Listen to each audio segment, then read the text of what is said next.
This Week in Agribusiness, serving America's most essential industry, is brought to you by Case IH. Coming up on This Week in Agribusiness, Congress might be home for their August recess, but commodity groups aren't taking their eye off the policy ball. Hello, everyone. Welcome to This Week in Agribusiness. Thanks for joining us today. I'm Mike Pearson in the studio, but we will be hearing from Max Armstrong a little bit later on. Ag and commodity organizations have been active this summer, getting ahead of the 2023 Farm Bill. Last week, the National Cattlemen's Beef Association held their summer business meeting in San Diego. Joining us now is Tanner Beamer, Senior Director of Government Affairs for the organization. And Tanner, what was on producers' minds when they gathered last week? You know, Mike, all eyes have been on Washington, D.C. over the past several months, but the talk of the town was the markets and how strong they are doing and how well we've recovered from some of the lows we experienced during the pandemic. We did a lot of renewing of some of our expiring policies, and I think probably in the policy arena, two of the biggest things that we talked about were what we're going to do with some of these new cell-cultured meat products and what we're going to do with some of these new attacks that we've seen on commodity checkoff programs. That cell-cultured meat thing will be interesting to watch move forward, but Tanner, can you fill us in on the checkoff side? What's happening there? So the checkoff is, of course, one of the most successful beef promotion and marketing research programs that's ever been implemented. For every dollar that producers invest in that checkoff program, USDA estimates they get about another $12 in return because of the good work that the checkoff does in promoting products.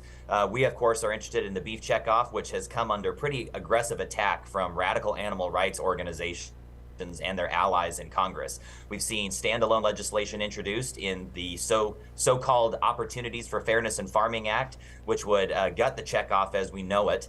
And we've also seen some harmful amendments to the annual agricultural appropriations bill, which would prohibit resources at USDA from being used to implement checkoff programs. Tanner, on that appropriations bill specifically, what's the timeline look like for that moving ahead in Washington? Well, the House Rules Committee was supposed to advance the bill before they left on the recess, but that very clearly didn't happen. So it will probably need to get done before September 30th, when if we don't pass some sort of appropriations bill, the government will shut down. Luckily, that bill is probably one of the more likely to move before the end of the year. So we should see some action to avert some sort of a shutdown. Tanner, this is the time of year a lot of folks are out at fairs and parks. If producers want to talk to their leaders about the checkoff, what do you hope they'd say? I hope that they would say that checkoffs are a very valuable tool and that they are supportive of those checkoff programs, right? They are very transparent. They're annually audited both by USDA and internally, and they provide a lot of value back to producers. Folks, keep an eye on that issue. That's Tanner Beamer, Senior Director of Government Affairs at NCBA. Tanner, thanks for joining us this week. And we also saw farmers out in the fields last week in North Dakota. Al Gustin sent us this report.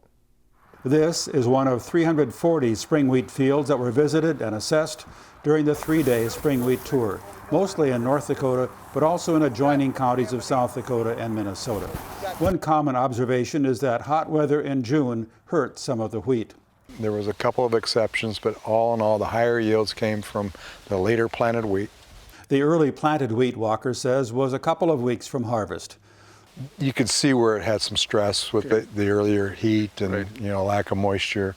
After day one of the tour, Walker had this yield assessment from the fields he visited. We had a pretty good range, a low of 21 bushel to a high of 57 bushel. Day one had stops mostly across southern North Dakota. In northern counties, the wheat looked better despite a lack of rain in some areas. 4, 6, 8, 10, 12, and you don't count the tops. Several dozen industry people were on the tour, which is conducted annually by the Wheat Quality Council. Their executive officer stopped in fields as well. So again, this is shorter, so it's been under some stress. I think the heads are a little small. But still, this field is better than it usually is along this route, so it's still pretty good. And the tour's final spring wheat yield estimate was 47.4 bushels per acre. Last year's tour estimate was 49. In July, USDA estimated this year's U.S. spring wheat crop would yield 45 bushels per acre, which, if realized, would be about a bushel less than last year. Hot weather in late July put stress on the crop, potentially lowering test weight but raising the protein content. Spring wheat is bread wheat. USDA says about 10.5 million acres are expected to be harvested this year, 1% more than last year. For This Week in Agribusiness, I'm Al Gustin. Well, it won't be too much longer, 3 to 4 weeks before those combines are running in earnest through that Red River Valley. Our thanks to Al Gustin for sending the story. This portion of This Week in Agribusiness is brought to you by Firestone Ag. The Firestone Ag Dealer Network offers you the support, inventory, and resources you need. Visit firestoneag.com to find your local certified dealer. It's time to talk markets. Joining us this week is Mike Zuzolo, president of Global Commodity Analytics. Mike, thanks for talking to us this week. Thanks for having me, Mike. You know, Al Gustin just sent us that report from spring wheat country up in North Dakota and Minnesota. Mike, as you take a look at the markets, how do those spring wheat producers look as we gear up for harvest? Well, crop conditions this past week really were not looked at by the trade that much, Mike. Too much other news and other headlines kind of covering that up. And I think it's kind of the same narrative of what we've seen in the hard red wheat belt closer to where I am. So yes, the quality tour saw a lower yield versus last year, but not much different than the 5-year average and maybe even a little bit above. I think we're going to be moving those yield numbers down as we go into future WASDE reports. And I think the market overall is probably needing kind of a course correction or a reassessment of the supply side situation, whether you're talking about soft wheat, whether you're talking about hard red, or whether you're talking about this spring wheat. And obviously the corn and beans, the row crops are going to take the top 2 spots for what the trade's going to look at. But we kind of need an official update from USDA on where we stand, because we've got some pretty significant drought compared to last year. But some of the mindset that we have right now in the trade is that we don't really have that much damage in the fields yet. I don't see it that way, but that's why the USDA does what they do. So, Mike, you mentioned that next supply and demand estimate coming from the USDA will be next Friday. Do you expect any big adjustments to the wheat number? Yeah, I think we should see some adjustment. I mean, I think they took the yield up too high, given the fact that we really weren't into hard red wheat that much. We were under 50% in hard red wheat for the country when we saw that yield increase. So along with this spring wheat issue, I think they need to knock it back down maybe as much as a bushel. All right, Mike. Well, as you take a look over to the corn market, also we'll see some adjustments there on that next estimate. We're also seeing a lot of moisture across the Midwest. What's moving the corn trade right now? Well, a couple things. I mean, wheat is obviously still the leader, and that's the thing that I continue to look at, and the research that I've done over the years would suggest most of the time soft red wheat, especially with the integration of the funds, is the leader. Since last week's highs, for instance, Mike, we've seen over an 18% break into the lows in soft red wheat this week as we close out the week. When it comes to the percentage losses, that compares to, a 10-12% break when it comes to corn and beans for lead month futures. So corn can't get away from wheat right now, and obviously Ukraine is tied up in that. But I think the other thing that the corn market probably has maybe not wanted to address as much is what kind of damage, a lot like the spring wheat issues, what kind of damage do we have, because we lost crop conditions. The drought monitor continues to show a lot of problems, and I'm starting to get reports and pictures from fields in Missouri, from Illinois, couple key states out there that are already starting to show a lot of problems, a lot of tip back, a lot of aborted kernels, and I think that's maybe where the WASDE report can help us again. And I actually am going to go below last year's yield of 173.3 on my forecasts at this point, just because of what we've seen as we get into the first week of August. Mike, how far below that 173 point are you looking to see on this next report? Yeah, just around 172.5, 173 is where I'm at. I don't know if the USDA will come that far down from their 177.5. I could see another bushel and a half, maybe a 175 yield, but there are others out there, other analysts out there saying that we're still going to be up around 177. So more of a crapshoot when it comes to the corn and what USDA does, but obviously with the soybean complex not having a yield adjustment yet, I think the trade's setting up with that mindset that that's got to come to be able to hold these prices. We'll talk about that when we return. More with Mike Zuzolo next. This portion of This Week in Agribusiness is brought to you by Firestone Ag. Harvey Firestone invented the first pneumatic farm tire, forever changing what it means to farm hard. Visit firestoneag.com to learn more about this history and tire solutions for today.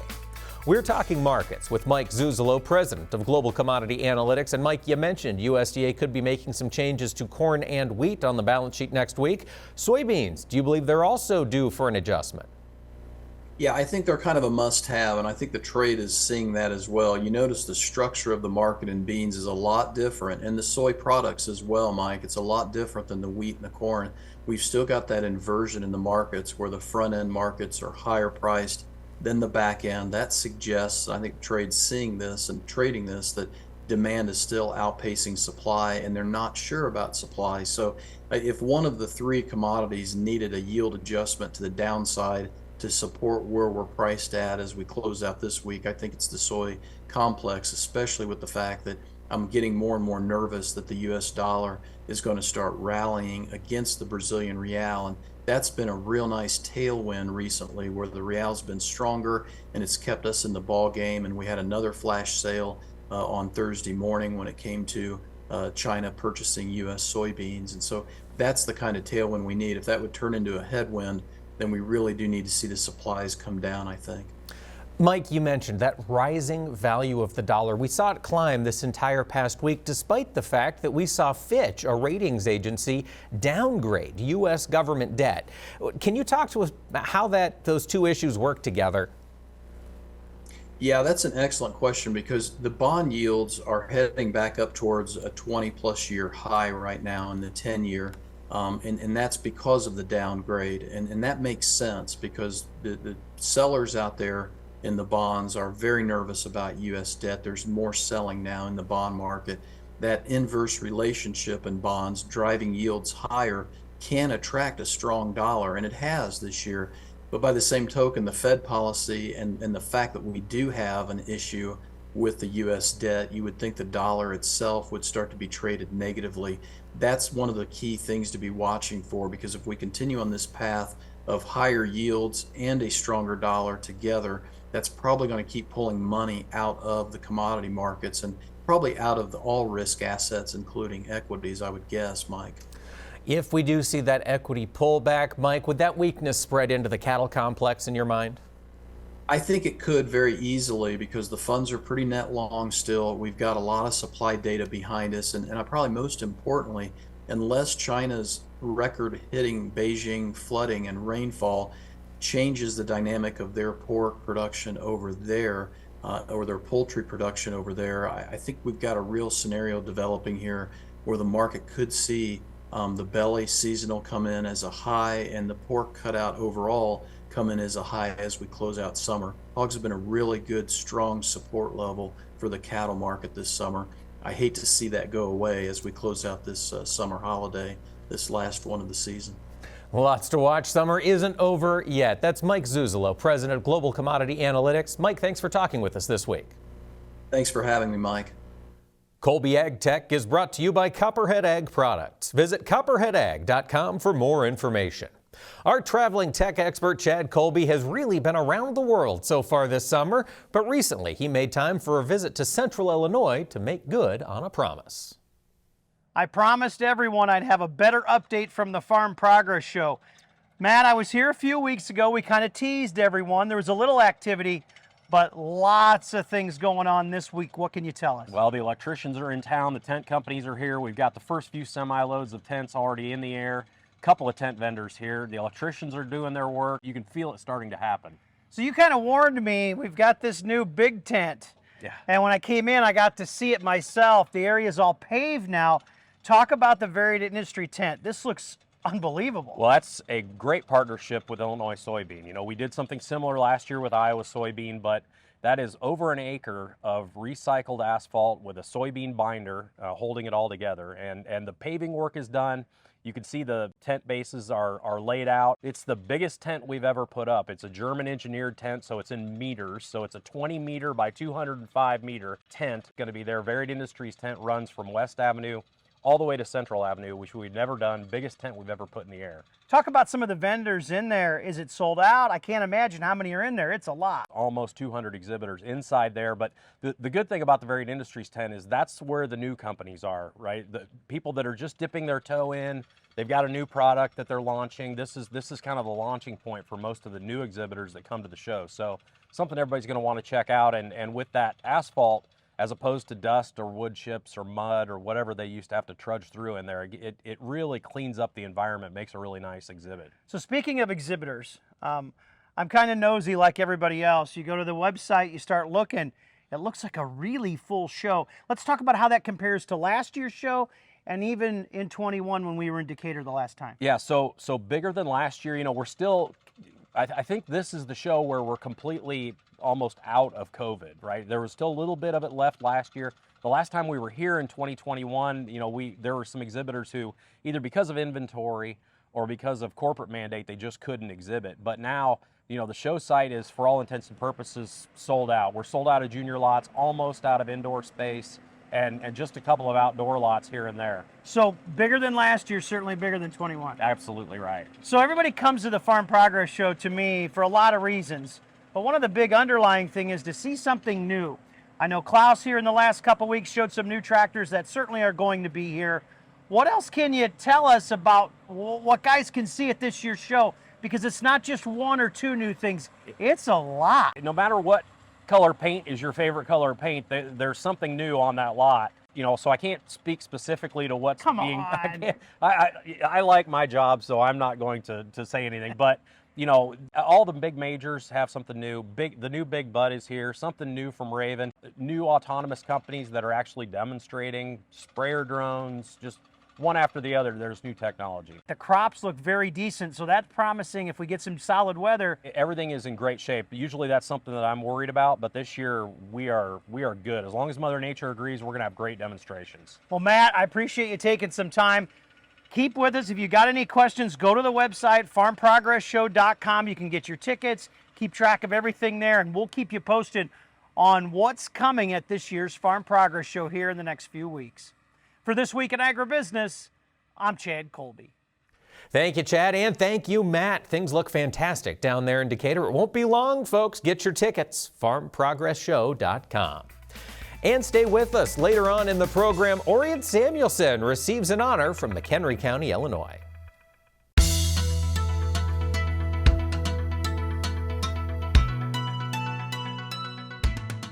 Thanks for joining us here for This Week in Agribusiness. Max, it's that time of the show we like to learn about ag from around the country. We're headed to the Keystone State. You know what that is. Pennsylvania. All right, let's see what Charlie says about agriculture there. The United States of America can be very different from one state to another, but one thing every state has in common is agriculture.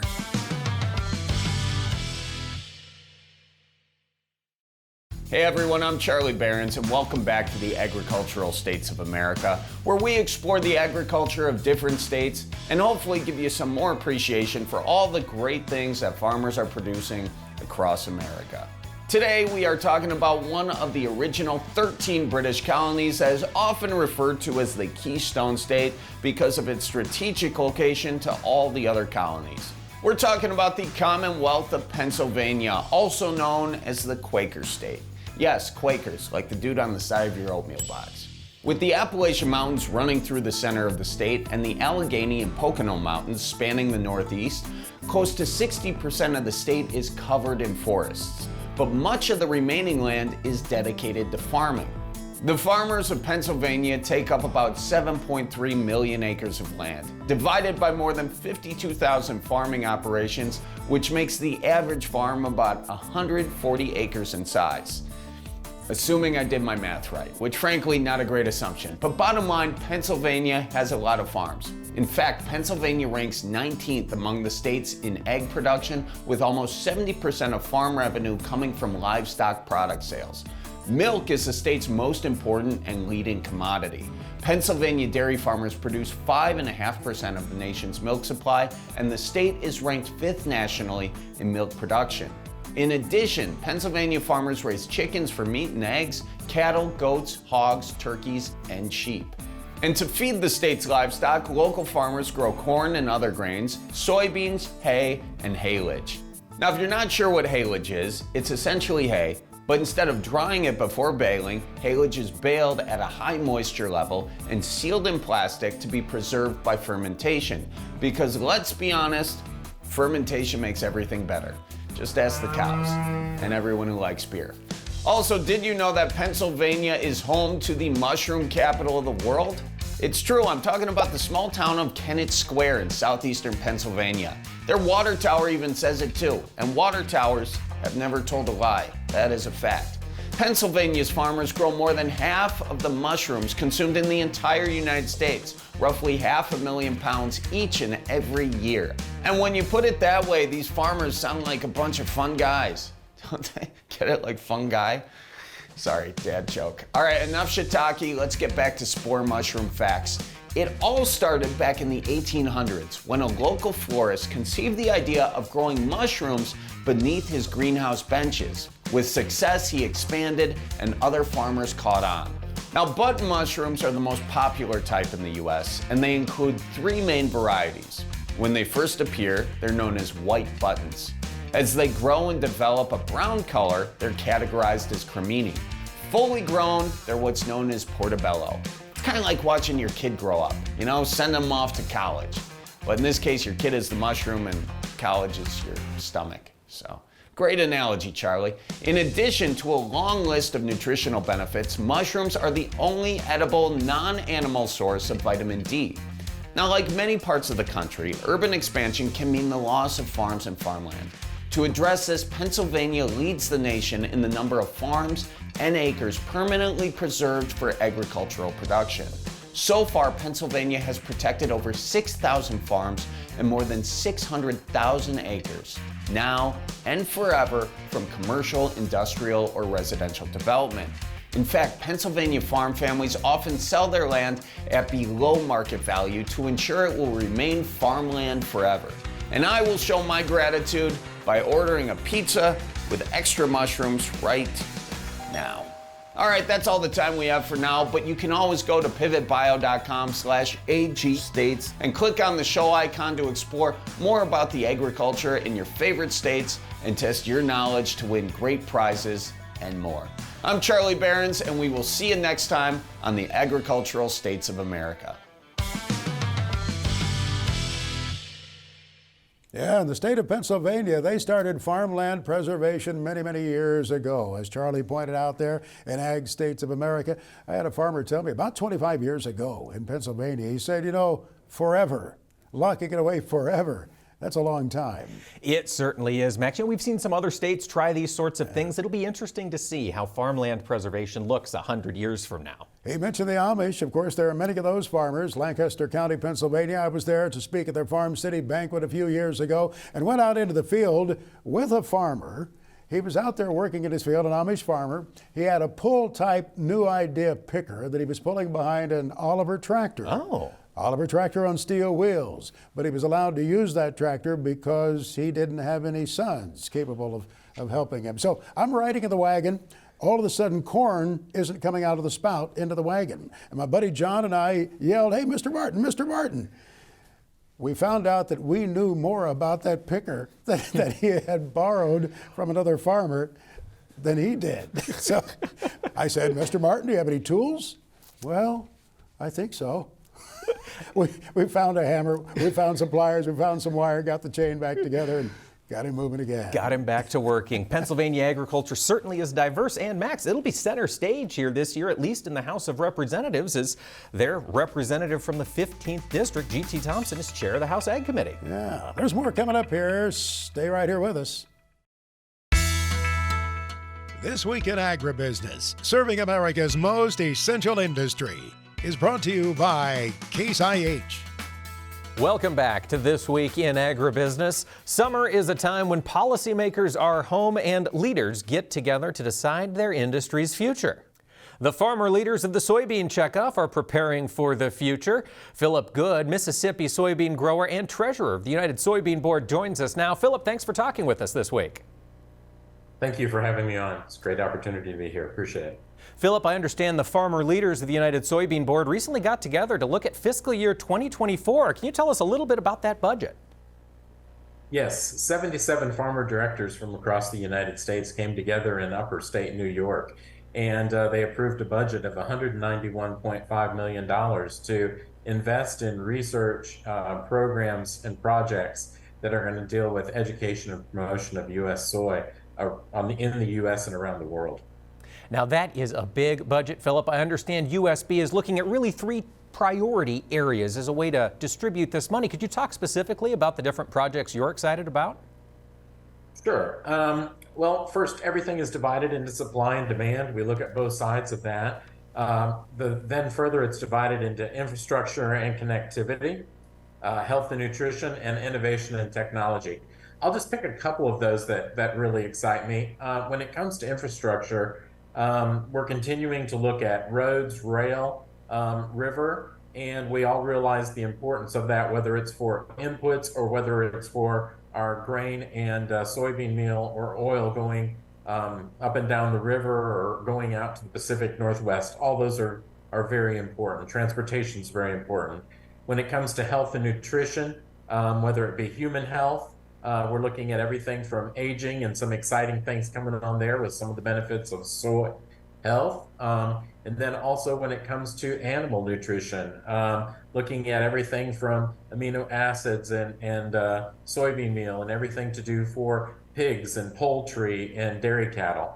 And then lastly, in innovation and technology, one of the things that excites me is a new product that's coming out to help in fire control. And it's made from soybean meal and soybean flour. And so that's a safe foam that's going to be really exciting, I think, coming on too. It's neat to see new products and new innovations coming out of the soy industry. And Philip, as we think about some of the longtime customers, exports have always been huge. Is USB continuing to look at export promotion? Oh, absolutely. 80 countries.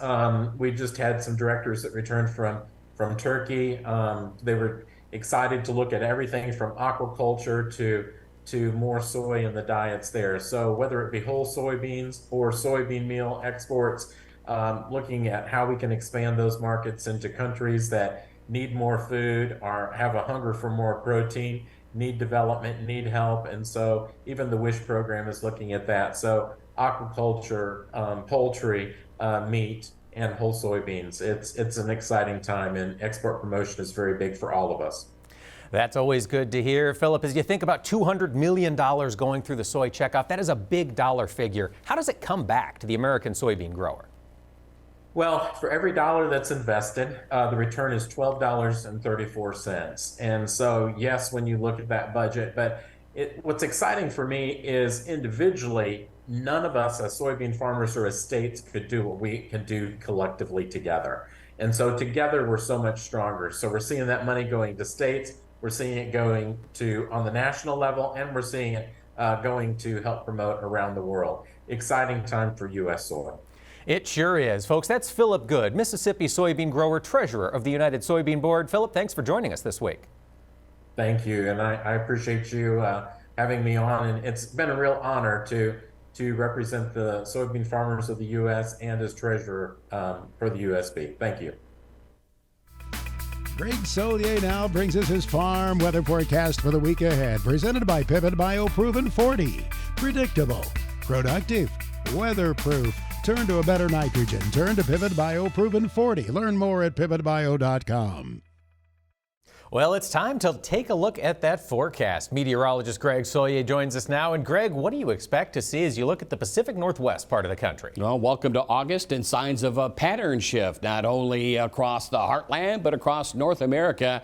Boy, it's the demise of the hot ridge. It's still going to be there, but unusually cool air building across the southern Canadian prairie. Remember, the weather guy here has been talking about that, and it promises to be pretty busy across the heartland and points to the east and south, and a little more action showing up on the maps and charts with a little more inland intrusion of a couple of frontal boundaries. One here, the northern extent of the collapsing, weakening hot ridge across areas of the central divide, and here's some lingering heat across parts of the western Dakotas, Nebraska. And last week, I tell you, it was all or nothing on the showers and thunderstorms. And for folks who have been missed out, your turn is a coming. The cool air dominates and builds a little farther into the southern Canadian prairie. Ahead of it, pretty strong cold front on the move, and showers and thunder on the increase, and another system coming ashore in the Pacific Northwest. So yeah, it gets in the way of any small grain harvest, but at the same time for a little more moisture. Oregon and Washington State about 55 to 65% short and very short in topsoil moisture reserves. We had the monsoon the past couple of weeks. Nice to see it. And along with that, those dew points up and elevated, helping to trip off the showers and thunderstorms. Still some triple-digit readings down across Arizona. What was it for the month of July? The Phoenix area setting an all-time record high temperature with just about the entire month at or better than 100 degrees. There's sort of cool air laying out across Nebraska. The heat is here. The dividing line, you're getting a couple of more thunderstorm clusters over the south and western reaches of the high plains. A note, a little farther drop in the cooler air, the flattening of the hot ridge over this part of the country. We still serve up a couple of showers and thunderstorms in the weakening monsoon setup, but the action-packed weather will be focused here along the high plains and points on eastward as we move on through the middle and late portions of the week. Mike, a wide range of temperatures expected across the heartland. Well, we have seen more activity there across the northern Corn Belt, Greg, and it sounds like that's going to continue this week. Yeah, and especially the western Corn Belt, southern Corn Belt last week. Some of the same areas down to the Ohio that had a couple of, at least a foot of rain over the past month or so, more last week. And here's the latest weather system. We actually brought that boundary north, and there may be some residual effects of showers and thunderstorms across the central Corn Belt, heavy and severe since the past weekend, and has spread to the east early in the week. The lingering heat is just that. Kansas on southward, note the influx of much cooler air and more of a turn to the jet stream winds in from the west and northwest. We try to bring the heat northward. The cool air settles southward, and once again the showers and thunderstorms, not quite the ring of fire, but they're building across the western Corn Belt, northern reaches, and on the increase over the rest of the complex as we move on through the next week to 10 days, if not longer. So a busier, more active weather pattern. The heat getting suppressed southward into Oklahoma, Texas, and points on westward. The lingering effects of the hot ridge here. We bubble up a couple of showers and thunderstorms ahead of that cool front into the Delta region and points out of the east and southeast early in the week, and then late in the week that intense heat basically gone. Seasonal across this part of the southern plains, and disturbances ripple along the fast jet stream current. Showers and thunderstorms on the increase, so there'll be added drought relief there too on the southern plains here over the next week to 10 days. Eastern Corn Belt growers, Greg, what are they going to see this next week? Late planted beans, pasture lands, range lands will have seen some pretty good coverage rains over the weekend and still lingering over the eastern complex early to middle parts of the week. Finally, a change of honest to goodness cooler, drier air moving into the northern and western Corn Belt. There's more rain back in the forecast, unfortunately, for the waterlogged areas of the northeast and New England. That weather system moves up across down eastern Maine. Here's the next push of heat, not quite up to about the I-70 corridor. Cooler air advancing, and note again the showers and thunderstorms increasing across the Midwest and the Corn Belt. You wanted drought relief, you're going to get it here, not only in the days, but probably weeks to come. Over the southeastern part of the country, amazingly quiet across the tropical waters of the Atlantic and the Gulf. Seasonal heat across the area, the last of the heat wave down through Texas and moving into Old Mexico. Strung out frontal boundary through the Tennessee Valley. Daytime heating, sea breeze front, so the showers and thunderstorms, including more rough weather, expected over the southeast and Florida here as the week wears on. Greg Solier is back with his extended farm weather forecast for the country, presented by Pivot BioProven 40. Predictable, productive, weatherproof. Turn to a better nitrogen. Turn to Pivot BioProven 40. Learn more at pivotbio.com. We're taking a look at the forecast in the weeks ahead. Meteorologist Greg Solier joins us now. And Greg, what do you expect to see from a precipitation standpoint next week? Plenty of it. We're just getting it ramped up. And for some folks out of the western Corn Belt, far east central plains, down to the Ohio, too much of a good thing last week. Some spots almost 10 inches, and we're going to add easily another inch or two or more in the same particular corridor, and probably a little more northward advance as well on some pretty good coverage rains. And I think this is a pretty good snapshot of what plays out here in the weeks to come on the longer range stuff as well. Generally northern and eastern plains down to the Delta and southeast, going to be an active weather pattern. The monsoon is weakening, but still here across parts of the upper Rio Grande, desert southwest, southeastern California. We do pick up some quarter to half inch moisture, maybe a little conservative estimate, but the beginning of a wetter, more showery trend in this part of the country, and still some pretty good downpours. Boy, parts of Florida and the southeast beat up on some pretty rough storms off the Atlantic and the Gulf last week. Mid-August, Greg, August 14th. What's that temperature going to look like across the country? Look at this range of temperatures. It looks like autumn. It may feel like autumn across parts of the Canadian Prairie, northern plains.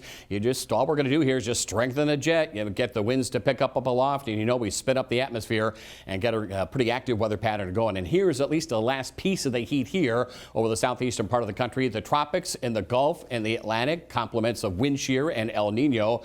Next to nothing. We do see something later in the month and towards the beginning part of September, but otherwise unusually quiet. A little something in the tropical waters of the Pacific off the California coast, but moving away. Look at this active weather pattern for the plains, the Corn Belt into the northeast of New England, at least normal precip over the southeastern part of the country, and we'll kind of wind down the monsoon pattern that is over the southwestern sections of the country.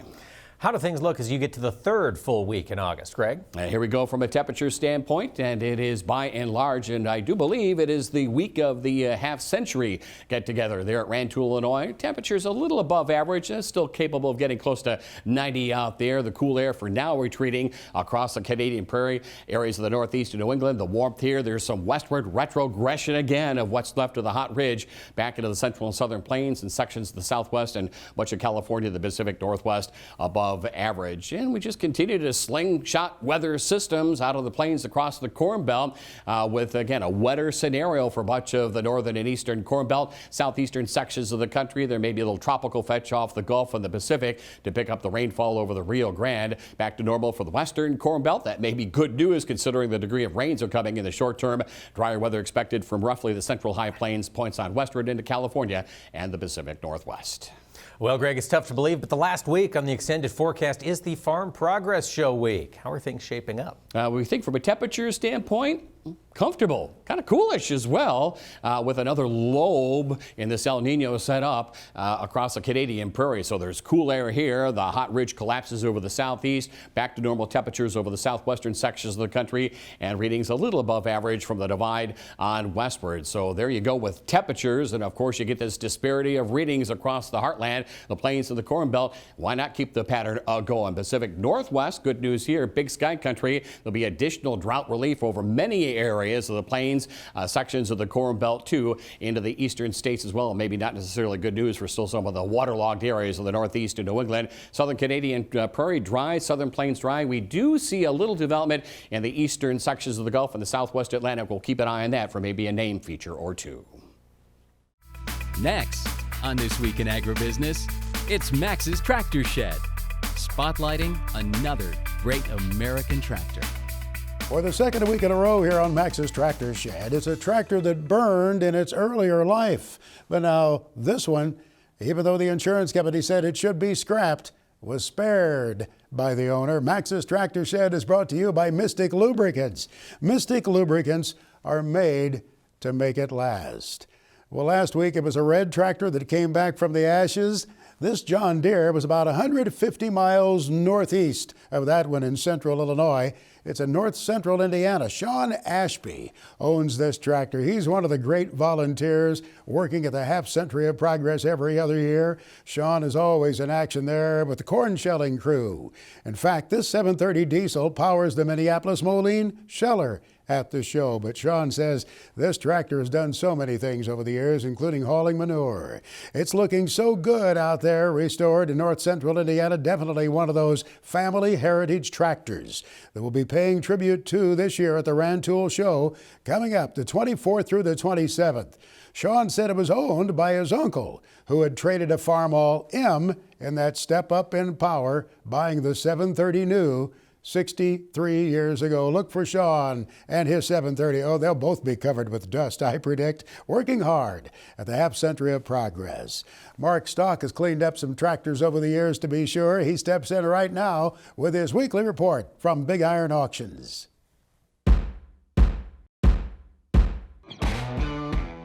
Well, hello, Max. We've got an auction on Tuesday, August the 8th for the Robert Burkemper Estate. Equipment located by Anata, Missouri, includes a 2014 Case International 6130 Combine with only 772 separator hours, 2007 Case IH Steiger 430 four-wheel drive tractor with 3,671 hours, and 2 Magnum tractors getting a tremendous amount of attention. On Wednesday, August the 9th, 1,600 plus items selling for Wayne and Diane Hendrick Living Trust Retirement Auction in South Dakota, selling a John Deere 8220 mechanical front tractor. And on August the 10th, the Lana Unruh Retirement Sale in Copeland, Kansas, features 56 items, including a 2014 New Holland CR 9090 Combine, a 1991 Freightliner FLD 120 tandem axle grain truck, and many more items. Max, we're just a couple weeks away from the Half Century of Progress Farm Show. We're proud to be a big sponsor of that event and looking forward to talking to folks about their tractor collections and how we can help them buy and or sell their equipment.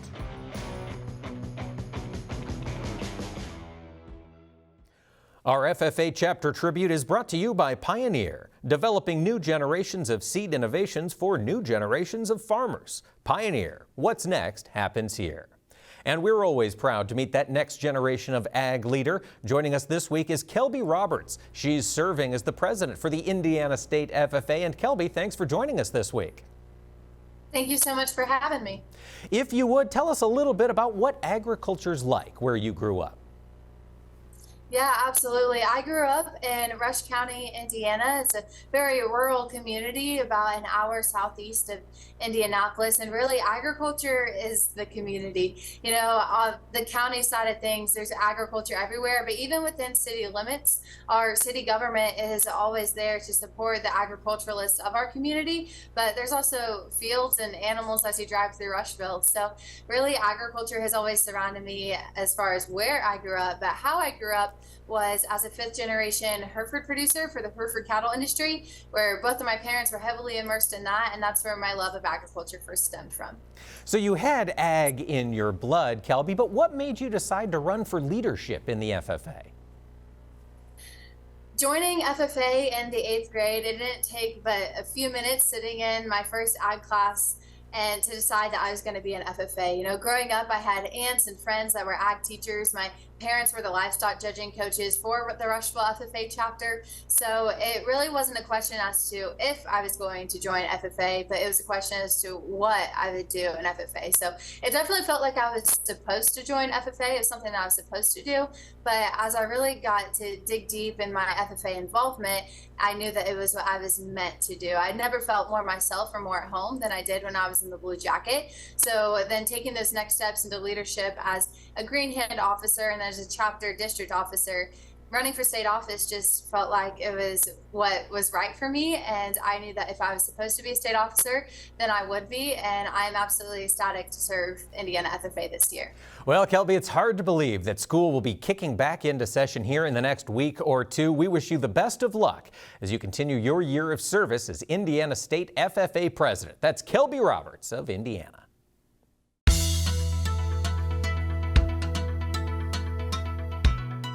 Last week in Woodstock, Illinois, the McHenry County Fair was in full swing, and they had an important announcement. Our own Orion Samuelson was the recipient of an important honor. They dedicated a building on the fairgrounds to him. While Orion was there, surrounded by friends and family, Mike Bueller, chairman of the McHenry County Board, made the dedication. It's a proclamation honoring Orion Samuelson's 6-decade radio career, which, by the way, is 6 years longer than I've even been alive, so that's a long time. Whereas Orion Samuelson's career at WGN Radio spanned an impressive 60 years, from 1960 to 2020. And whereas his radio career and his 30 years hosting the syndicated U.S. Farm Report television show made agriculture and its vital importance understandable to everyday people. And whereas his timely and accurate reports were invaluable to local farmers, continuing McHenry County's proud agricultural tradition and heritage. And whereas Orion Samuelson, known as the Big O by his WGN colleagues, was honored in 2001 with the Order of Lincoln, the highest award bestowed by the state of Illinois, and has been inducted into both the Radio Hall of Fame and the Illinois Broadcasters Hall of Fame. And Whereas Orion Samuelson has been a tireless advocate for local, national, and international agriculture and its many contributions to our economy. And whereas on August 2nd, as part of its 75th anniversary celebrations, the McHenry County Fair honored Orion Samuelson by naming Building D of the fairgrounds as the honorary Orion Samuelson Meeting Hall. Now therefore be it proclaimed by this County Board of McHenry County, Illinois, that the members of the McHenry County Board honor Orion Samuelson for his 60 years in radio and for his invaluable service to agriculture in McHenry County and throughout the Midwest and world. And be it further proclaimed that this proclamation be spread upon the records of McHenry County Board, and that the county clerk is authorized to distribute certified copies to the county administrator and the McHenry County Fair Association as a sign of our respect and esteem. This will be dated Woodstock, this 15th day of August, AD 2023. Congratulations, Orion, from the whole team here at This Week in Agribusiness. You know, folks, that's Orion's second fair building dedicated in his honor. A few years ago, they renamed the Junior Livestock Building at the Illinois State Fair in honor of Orion Samuelson. That does it for this week's program, folks. Be sure to join us next time, same place, same time, right here for This Week in Agribusiness. This Week in Agribusiness is brought to you by Case IH.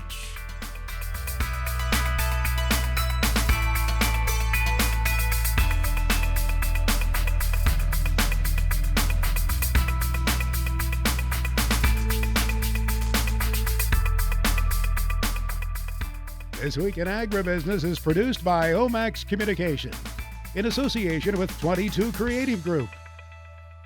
We invite you to visit us online at agbizweek.com.